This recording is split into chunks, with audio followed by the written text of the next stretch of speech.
Students, आज हम पढ़ेंगे थ्री ग्रुप ऑफ एंजाइम के बारे में। सबसे पहले हम देख लेते हैं कि एंजाइम्स क्या हैं। एंजाइम ऐसे सब्सटेंस होते हैं या ऐसे मॉलिक्यूल होते हैं जो लिविंग ऑर्गेनिज्म के अंदर उनके जितने भी प्रोसेस होते हैं उनकी रफ्तार को तेज करते हैं, बढ़ाते हैं। अब अगर हम अपनी बात कर लें, इंसानों की बात कर लें, तो इंसान जब खाना खाते हैं तो वो डाइजेस्ट होता है, हजम होता है, और उनकी डाइजेशन के लिए उनकी बॉडी के अंदर एंजाइम्स मौजूद होते हैं। अब ये जो एंजाइम हैं उनके साथ मुख्तलिफ ग्रुप्स आके अटैच होते हैं और उन ग्रुप्स की वजह से इस एंजाइम की एक्टिविटी या तो तेज होती है या तो कम हो जाती है। अब अगर हम बात करें एंजाइम की, तो वो ये हमें पता है कि एंजाइम प्रोटीन होते हैं, यानी कि प्रोटीन का मतलब है कि वो किस किस चीज से मिलकर बने होते हैं। वो मिलकर बने होते हैं कार्बन से, हाइड्रोजन से, ऑक्सीजन से और नाइट्रोजन से। लेकिन अक्सर ऐसा होता है कि इस एंजाइम के साथ कुछ ग्रुप्स आके अटैच हो जाते हैं।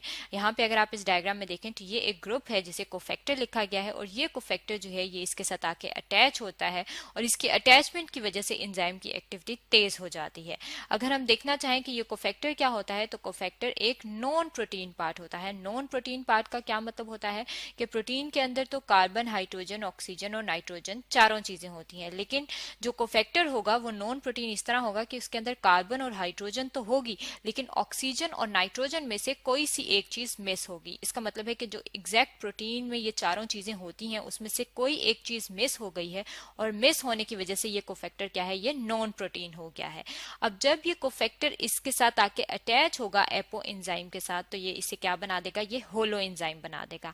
अब एपो एंजाइम इसे इसलिए कहा जाता है क्योंकि ये अभी इनएक्टिव है, यानी कि ये जो एपो एंजाइम है ये प्रोसेस की रफ्तार को बढ़ा नहीं सकता। लेकिन जब इसके साथ ये कोफैक्टर आके लग जाता है नॉन प्रोटीन पार्ट, तो ये एंजाइम जो है वो प्रोसेस की रफ्तार को तेज कर सकता है, और इसे हम कहते हैं कि ये होलो एंजाइम बन गया है।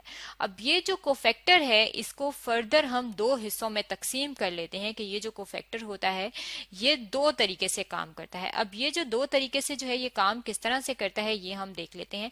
हमें पता था कि ये जो कोफैक्टर था, यहाँ पे हमने ये देखा है इस डायग्राम में, ये जो है ये कोफैक्टर जो है ये आके इस इनएक्टिव प्रोटीन के साथ अटैच हो रहा है। अब जब ये कोफैक्टर इस इनएक्टिव प्रोटीन के साथ अटैच होता है तो ये यहाँ इसके साथ आके बॉन्ड बनाता है।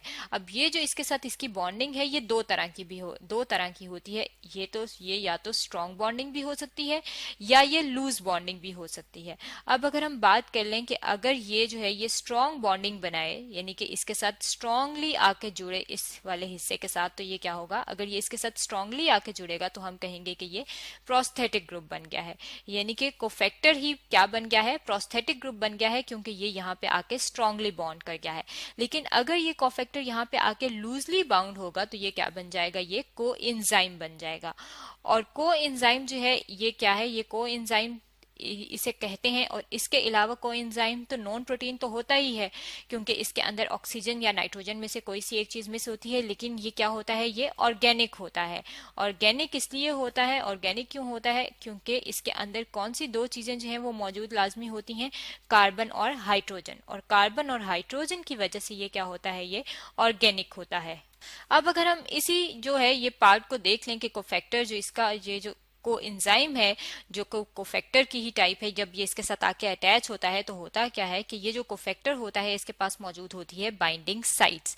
अब बाइंडिंग साइट्स वो जगह होती है जहां पे किसने आके अटैच होना होता है, जहां पे आके अटैच होना होता है सबस्ट्रेट ने। यहाँ पे L1 और L2 जो है ये सबस्ट्रेट दिखाए गए हैं, और ये सबस्ट्रेट जो है प्रोडक्ट में कन्वर्ट होते हैं। अब जब ये कोफैक्टर आके अटैच होगा तब इसके पास बाइंडिंग साइट मौजूद है, और इसकी इस बाइंडिंग साइट पे आके सबस्ट्रेट अटैच होंगे और प्रोटीन जो है वो एक्टिव हो जाएगी। तो एंजाइम क्योंकि प्रोटीन है तो एंजाइम की प्रोटीन के एक्टिव होने की वजह से एंजाइम की एक्टिविटी तेज होगी, और जितने भी सबस्ट्रेट होंगे वो यहाँ पे आके अटैच होते जाएंगे और प्रोडक्ट में कन्वर्ट होते जाएंगे। इसका मतलब है कि कोफैक्टर जो है जो कि ऑर्गेनिक पार्ट में को एंजाइम बन जाता है उसकी वजह से एक्टिविटी तेज हुई है। लेकिन अगर हम बात करें कि ये जो नॉन प्रोटीन कोफैक्टर था ये ऑर्गेनिक ना हो तो क्या होगा, ये फिर क्या होगा, फिर ये इनऑर्गेनिक होगा। और अगर ये इनऑर्गेनिक होगा तो तब हम इसे को एंजाइम नहीं कहते। फिर हम इसे क्या कहते हैं, अगर ये ऑर्गेनिक ना हो तो उसके लिए हम दोबारा अपने सामने एक और डायग्राम ले आते हैं। यहाँ पे अगर आप देखें तो इस डायग्राम में आपको ये एंजाइम दिखाया गया है, और इस एंजाइम के सबस्ट्रेट जो है ये रेड और ग्रीन कलर में है। और ये एंजाइम कौन सा है, ये एंजाइम है एमाइलेज। एमाइलेज जो है ये वो एंजाइम है जो हमारे माउथ के अंदर जो हमारा वाटरी मटेरियल है जिसे सलाइवा कहा जाता है उसके अंदर मौजूद होता है, और जो भी हम फूड, जो भी हम खाना अपने मुंह के अंदर लेके जाते हैं तो ये एंजाइम उसको डाइजेस्ट करने में हेल्प करता है। अब ये जो एंजाइम हमारे माउथ के अंदर मौजूद होता है, इसके साथ जब कोई भी इनऑर्गेनिक आयन आके अटैच हो जाता है तो इसकी एक्टिविटी तेज हो जाती है, यानी कि इनऑर्गेनिक आयंस की वजह से जो एंजाइम था उसकी एक्टिविटी इंप्रूव हुई है, तेज हुई है। और इमाइलेज एंजाइम की अगर हम स्पेसिफिकली खास तौर पे बात करें तो उसके साथ कौन सा इनऑर्गेनिक आयन आके अटैच होता है, इसके साथ इनऑर्गेनिक आयन आके अटैच होता है क्लोराइड आयन। यहाँ पे अगर आप इस डायग्राम में भी देखें तो यहाँ पे आपको छोटा सा ये रेड कलर का क्लोराइड आयन नजर आ रहा है, और इस क्लोराइड आयन की अटैचमेंट की वजह से, इस इनऑर्गेनिक आयन की वजह से इस एंजाइम की एक्टिविटी तेज हो गई है और डाइजेशन का प्रोसेस मुंह के अंदर तेज होता है। इसका मतलब है कि मुख्तलिफ किस्म के ग्रुप जो हैं वो आके अटैच होते हैं एंजाइम्स के साथ, और एंजाइम्स का जो काम है उसको तेज करते हैं। ये तो था 3 ग्रुप ऑफ एंजाइम के बारे में जो कि आज हमने स्टडी किया है।